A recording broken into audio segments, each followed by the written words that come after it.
Hey everyone, Jenna Sullivan here. I'm a board certified naturopath, and I want to share with you my journey as it has pertaining to my Ketovore. Now, I started in January as a carnivore for about 2 weeks, and then realized it was really hard for me to, not have avocado. I don't know. I think a lot of carnivores, they'll cheat every once in a while with some things like avocado or some other very, very low carbohydrates. But I wanted to give you the basics of how this works and why you might want to consider this.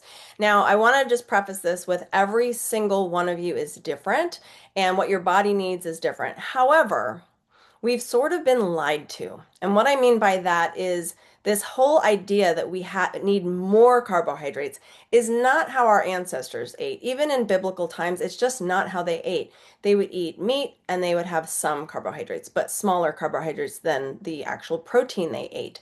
So part of the issue here becomes this idea that we need glucose to run on fuel, that's our fuel. That's not true. And if you look at the rates of heart disease and just regular diseases, inflammation, all of it is through the roof.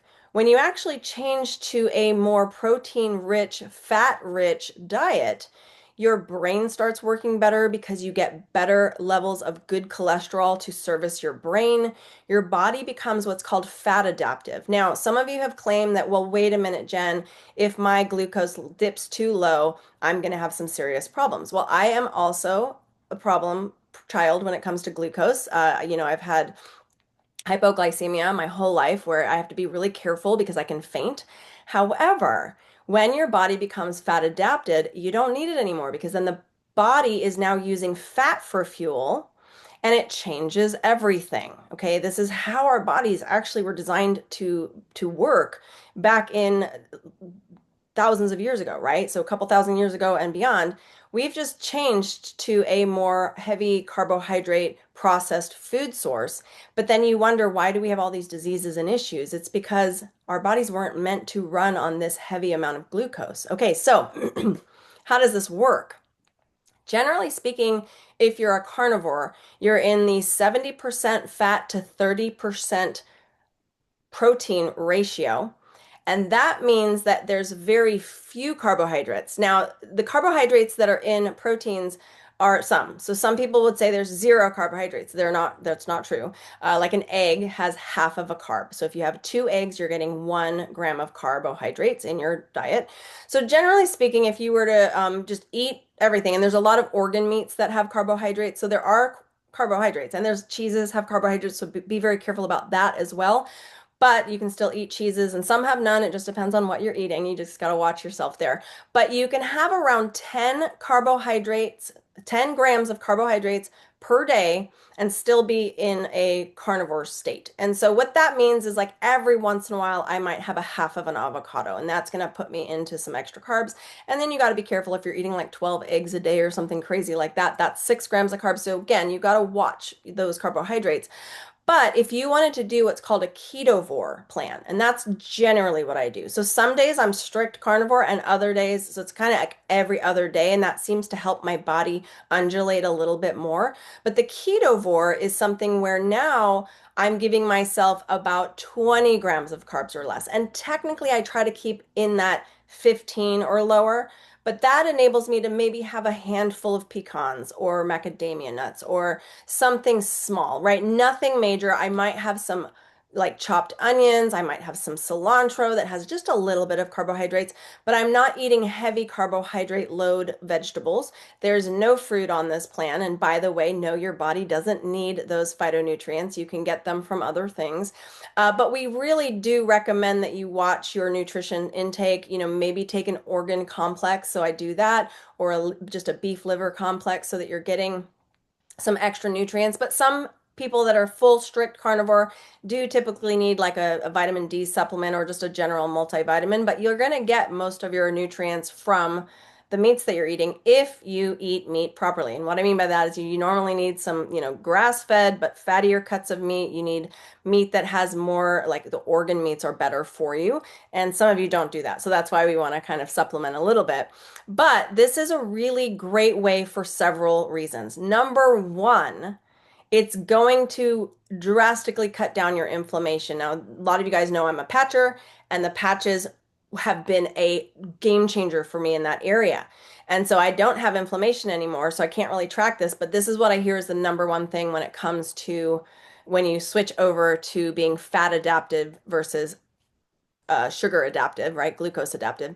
What we're going to also see though is a big bump in mental clarity, like big bump, and a big bump in energy levels that, you don't even need coffee. Okay. So this is what's interesting to me, but also, and this for me was why I tried this was because in using my patches, realized that it had healed my digestive system, which is interesting. And again, not to say it did it, but my body reset because I this patch increases what's called GHKCU, and that GHKCU, which is a copper peptide, actually is has been proven since 1973 to do a whole host of things, namely produce younger, healthier cells in my body. So that's why the inflammation was going down, and I had no problems with that. But in the meanwhile, it was taking holes in my body that were problematic. I could never eat any wheat. And then I realized about 9 months in, I could eat wheat and have zero issues. Now, I have had issues for 20 years and I stay away from it like the plague. Like I can't even touch it. And it was crazy to me. Like I could eat donuts, right? So I got a little heavy. I went a little overboard. You go 20 years not being able to eat something and all of a sudden you're like, okay, let's eat. I remember that first Thanksgiving, I'm like, give me all the bread. And so I had gained about 25 to 30 pounds. And I got to the point where this last year, I said, I can't do this anymore. So we stopped all the processed carbohydrates. And I thought, you know what? The one thing I've always said is not good is carnivore. I've always said I disagree with that because I couldn't wrap my head around how plants couldn't be good for me. And then I started doing the deep dive research because you guys know I'm a research junkie and I want to find the holes. I want to find the problems. I want to find what I'm missing and maybe I'm wrong. I always try to prove myself wrong and that's part of like what I do. I want to see. So I want to be the guinea pig. So I said, you know what, we're going to try it. And in the meanwhile, I was researching research. I started really looking into lectins because I had known about those for years and knew that those were bad. So I'd stayed away from some lectins, not all. I kept saying to myself it would be impossible to do a diet without any lectins, right? It's not super easy. And then I kept thinking, what about these oxalates?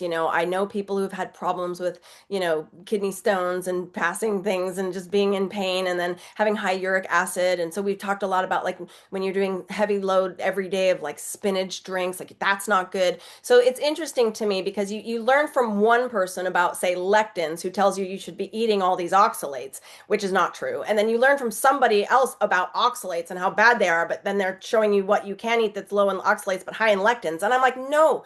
They're both wrong. We got to figure out a way to remove oxalates as much as possible. There's no chance of removing them all if you're on like a keto, but lessening them and really get rid of the lectins. On top of getting rid of processed carbs, sugar, extra things that are causing inflammation. And so what I came up with was what's called a Ketovore 24. Now I want you to understand this is what I do, okay? This is not necessarily what you should do. And I've had a lot of people say, well, wait a minute, why can't I have this? And I'm like, you can. You're your own person. I'm not the boss of you. Okay. But the point of this is a very low carb, low lectin, low oxalate food plan. Okay. And you can eat, it's Ketovore 24. Okay. Why? Well, we do 24-hour fasts every once in a while. I like the way it rhymes, Ketovore 24, and there really is generally only 24 foods on this list. So one of the benefits to consuming a carnivore diet is that it's extraordinarily simple and extraordinarily satiating. Like you don't ever feel hungry. I love that. So here's how you have to understand things is, you're going to eat from the 24 food list below. You're going to limit your total intake of carbohydrates to 24 grams or less. Now, typical keto is 50 to 25, but this is understanding something very key. This is 24 grams or less of total carbs. You cannot count net carbs. Okay, there's no net carbs in this. If you do net carbs, you're gonna never lose any weight. Okay, so this is super important and you're gonna not have any success with this.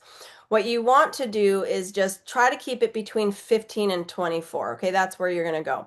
Integrate one 24-hour fast every 7 to 14 days. So that just means every week or every other week, do one day of the week, do a 24-hour fast. And usually what that looks like is I might stop eating at lunch, like have a nice good sized lunch, and then go to do my day and go to sleep and then wake up the next day and then eat at lunch again, or have a late lunch or an early dinner and then again go to do your day, go to sleep, and then wake up. So just do it somewhere where like typically for me, I don't have to eat breakfast, and so I can easily hit a 24 if I did a late dinner, or excuse me, a late lunch or early dinner. Okay, so what this is a grain-free, sugar-free plan. This means there's none at all fruit, okay? And you can decide whether you want to do this or not, but if you ever decided you wanted to introduce fruit again, you're only allowed a like quarter of a cup or an eighth of a cup of wild-caught organic blueberries, okay? That's it.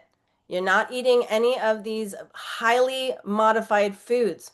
If you think a banana is healthy for you, you've got another thing coming. God did not make bananas. Some man hybridized that over and over again until they made this beautiful banana that we eat today that's not a real fruit, okay? None of the fruits, even if it says organic, they're hybridized. If you can get wild caught frozen blueberries are usually where you can find them. I know I get mine through Trader Joe's organic. It's really the only thing, and you can only have a small amount of it.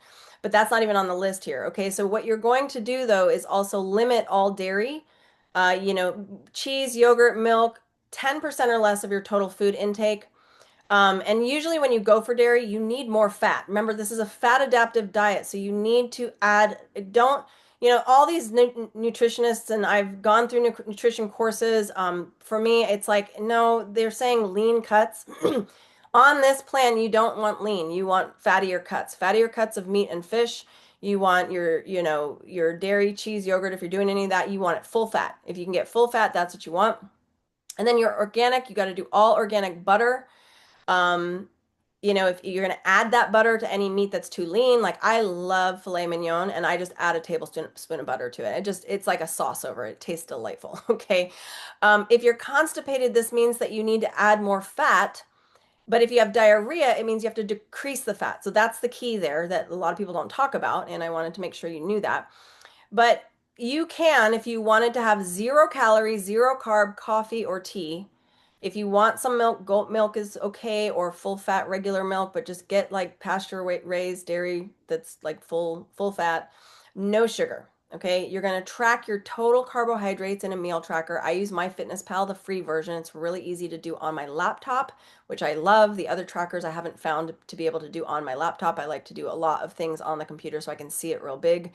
And then again, like I said, your net carb tracking is not allowed. You have to count total carbs. You can use some herbs and spices. Just be careful because pepper is, they're allowed salt and pepper for sure, but pepper is high oxalate. So if you can get white pepper, that's usually better. But you're not using any cooking oils. You're just going to use like butter or ghee or tallow. And I gave an example of macros, but this is based on percentages and based on like a 150-pound person. You really do need to go in and figure out what it is for you that's right. But here's the plan, okay? So like if you're just wanting to kind of figure out what to do here, we're going to understand that your fatty cut of animal protein is preferred. And if, like I said, if you're eating lean, you're going to go ahead and add butter to that. So we're going to see if we can zoom in on this just a little bit more. And you're going to feel like it's okay to eat eggs. Okay, you don't have to just eat egg whites. There's nothing wrong with eggs. I'm totally against all those people that are saying eggs are bad for you. They are not. Okay, this is going to help your brain more. This is all going to help your body heal. Just remember there's a 0.5 gram of carbs per egg, and that's important to note. You can have steak, ground beef. If you do ground beef, please make sure it's organic and it's grass-fed. Fattier cuts, fattier meat better. And then wild salmon, don't do anything that is farm raised, just wild caught salmon. You can do other fishes, just make sure they're wild caught. So when I put like steak in there, like you can have other meats, it doesn't really matter. But I put lamb and organ meats, like obviously you can have other fishes. I'm just keeping it to a simple understanding of what you can have. Organ meats are really good, but just know that there's 1 to 5 grams of carbs per 100 grams of organ meats. So just be aware of that as well. But they're great. Like some people will do small chicken liver, stuff like that. Okay, pork and bacon. I know this is a rough one for some of you because we teach as naturopaths you should stay away from pork and bacon. And the reason for that is not it's parasites, but it's also because of the fact that this can cause a lot of heat in your body. But in my research, it's all animal proteins that cause heat. So for whatever reason, the naturopaths have decided to give pork a bad name, but I think mostly it goes down to the fact that there are parasites in them that are hard to cook off. So you can eat your bacon. You just got to do like every 6 months a parasite cleanse, which is super simple. I do one anyways because we travel to Mexico all the time. So we're always doing parasite cleanses and it's totally fine. And I find that that's something to just be aware of. Butter, ghee, tallow, I put those all in the same category, but this is something where if at the end of the day you're noticing that you don't have enough fat in your diet, all you need to do is take like a tablespoon of ghee or butter and pop it into a protein, like a chocolate drink protein, which again, be careful because those have higher oxalates. But there are some really good, very low calorie, like 45 calories, high protein, zero carbohydrates. I use one called Live Conscious. It's just a collagen peptide that I can pop a tablespoon of ghee in there at night. It tastes delightful. Okay, so that's something to do as well. When it comes to dairy, like I said, limit your dairy to at least 10% or less. Oh, and by the way, I cook with butter and ghee like crazy. Like I'll put a tablespoon of butter in with my eggs, like cook with that. Just don't use any seed oils or vegetable oils, nothing. It has to be those only. And then I use goat cheese a lot because it actually has least amount of carbs. And I will like make some eggs and put some goat cheese on it. I had steak last night with a fried egg on top, and I put, so it's a dippy egg, so it's sauce everywhere, and I put goat cheese in the middle. It was so good. And these meals taste great. I don't ever do a single source protein. I like to have like at least 3 different proteins on my plate so that I feel like it's just a fun meal and something different. But some people will say cheddar cheese is the best. Again, it's a lower carb, but goat is better in my opinion. Cottage cheese. Now, if you can do full fat, that's better, but oftentimes you can only find the 5% cottage cheese and it has about 5 grams per half of a cup. And that's an easy snack as well. So if you're at the end of the night, sometimes the end of the night, I just don't eat. I'll eat like OMAD. Technically, this isn't OMAD, but I'll have like one main meal for lunch. And then for dinner, I'll just have a scoop of cottage cheese with a few pecans, which will put me into about a 6 or 7 gram of carbohydrates.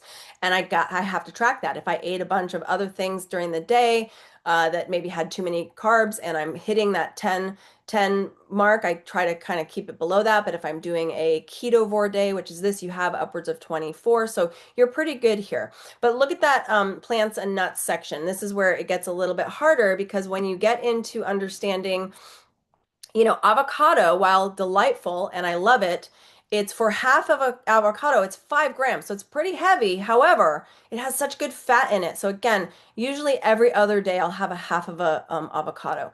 And that is, then I just be careful and don't do the cottage cheese at night. I'm just working through those carbs to make sure I'm not overdoing it. But check out cauliflower, broccoli, romaine and butter lettuce have zero, so just don't eat spinach or any of the other lettuces. Really, romaine and butter lettuce are both the best ones to do. Be very careful about any dressings. So realistically, you got to pay close attention to that. It has to be zero carbohydrate dressing. So sometimes it might just be like sprinkling some lemon on top. So, oftentimes if you're trying to do, say, a burger that's lettuce wrapped, this is where that lettuce comes into play. Okay, pickles, interestingly enough, they're good for you and they are very low. So this is a very keto friendly food. So that's good. Same with asparagus, keto friendly. Depending, maybe if you just had like a couple spears, that would be half of that because it's, a half a cup is quite a bit when you have asparagus. But onions, again, a little bit higher. I would probably take carrots off. It is a little bit higher glycemic index, but if you were having like sometimes in a Mexican restaurant, they have marinated carrots, and I might just have like one little slice of it for fun because it tastes good. And I think that there's some good phytonutrients in carrots for your eyes and other things. But again, be careful. You can't munch on carrots all day long. You're going to be way over. Then we get, and that's why it's at the last. Like onions and carrots are the last there. Again, I will have things like cilantro, things like that that are fresh herbs. You can do that, but again, like maybe a tablespoon of it, just small amounts. And when I eat onions, it's never a half a cup. It's maybe an eighth of a cup of onions. Okay, so again, just make sure you're weighing everything, checking what everything is. Now, if you look at the actual nuts section there, you've got a few things here: walnuts, hemp hearts, macadamia nuts, and pecans. Now, those are the lowest in lectins and oxalates combined. So again, some of you be like, wait, no, there still are oxalates or lectins. They're the lowest of the two. So if you were, I did a deep dive research on all the nuts to really understand which ones are both low oxalate and low lectin, but that means you can't have a half a cup. Okay, so just understand that as much as I'm showing you a half a cup because I wanted it to be simplified for everyone, you would never have a half a cup because nuts have too many lectins and oxalates. Now, most of these are lower lectin, but higher in the oxalate, so you just need to limit these.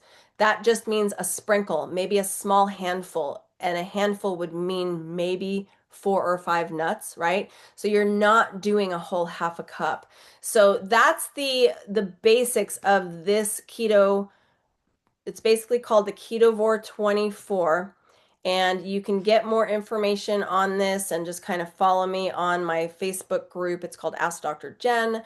We've got a lot of information. If you were curious about the patches and you were thinking, hey, I like this girl, I want to join her naturopathy services, you would come in with me getting patches, and then you get my services for free, which is really exciting.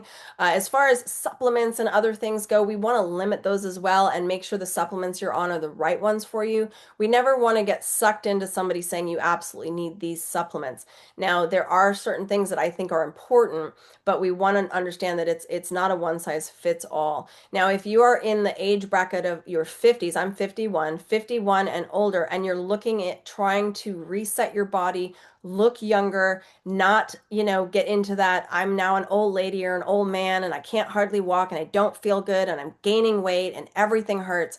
If that's you, I'm going to get you on patches and I'm going to get you on this meal plan, and you are going to see massive shifts within a month.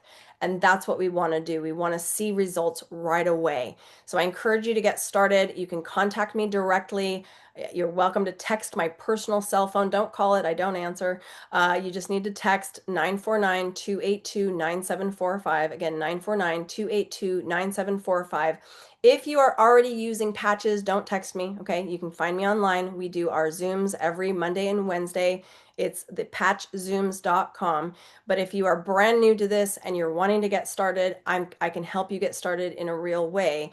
And again, this isn't me trying to get everybody. I can't help everybody. It's just those of you who maybe have never heard of the patches before and are really interested in getting healthy this year. And if you are a ketovore or carnivore person, I'm just so excited to be a part of your family now because I feel like it just mind-blowing to me. Absolutely mind-blowing to me. Now there's a new series, or I think it's a movie, and I'm trying to get it. My Amazon account won't let me get it, but I want you guys to try and watch it. It looks really compelling. It's called Animal, and it's actually getting some really good momentum. So my goal is to watch it this week, but I'm sure it's going to confirm everything I'm saying, because part of the issue here is understanding that the government, the food industry, the FDA, all of them are money driven, and they're trying to force a narrative that's actually false. Okay. The whole idea that we're causing global warming because the gases, the farts that the actual cows do because we're eating too much meat, it's just insane. If you go back to biblical times and actually do the math on the number of animals, that was their currency. Their currency was herds and herds of animals. Okay, animals don't cause global warming. Okay, it is such a strange, false narrative. And there were sacrifices all day long. That's imagine you having to like people every day, and they didn't just throw the meat away. They sacrificed it and then they ate it. Okay. So and they would resell it. Like the temple people did not just sit there and like, well, we're just gonna throw that into the fire and let it burn off. There were certain ones that did that, but if you see New Testament, you read over and over again where people would eat different meats, and that was part of it. Some of them were sacrifices, some of them weren't. Some were sacrificed to idols. Like God was like, it doesn't really matter what goes into the belly, doesn't matter. It's what comes out of your mouth, right? It's the spirit of what you are doing. And so part of this is we just want to understand that for whatever reason, I'm going to get a little religious here on you, but for whatever reason, Satan has decided to heavily bastardize our food source and our understanding of our food source. He's decided to heavily bastardize our medical source, our understanding our pharmaceuticals, our minds around it, that we are medically minded, that we think the food pyramid is correct, that the SAD, the standard American diet, it's sad, you guys. It's not right. All of it is inverted incorrectly. Now, who do you think does that? It's the lobbyists for all those products that they want to sell us, all those carbohydrates that are highly addictive. Okay, so I'm here to tell you as a Christian, we are not doing it anymore. We are understanding that all foods are God's foods, but we're also going to look at what has happened to our food source that has gone haywire, right? That's important to know. Fruit, as it is today, is actually your body views it as a candy bar, whereas fruit as it was back in biblical times was not the same. Okay, our disease rates, our obesity rates, our childhood obesity and disease rates are through the roof. Our genes that are going haywire, people getting cancer, autoimmune diseases, because our genes have been mutated because of all the things that are just completely bastardized by the devil of this world. So we have to really pay attention and do better. And if you do better, guess what? You become a much better witness. You become a much better human in society. Somebody that isn't angry all the time. Your emotions are even. Your hormones are even. You feel good. You feel energized. Things roll off your back. Somebody honks their horn at you because they're eating too many oxalates and lectins and carbs, and you're like, hi, we're good. Let me move over for you. It changes everything about who you are. I want you to have that. I don't want you to carry that baggage anymore of anger and resentment and fear. I want you to break free from all of that. So let me help you. I'm excited to have you get on board. I want you to contact me, get into my groups. Let's go. All right, you guys, take care and be blessed.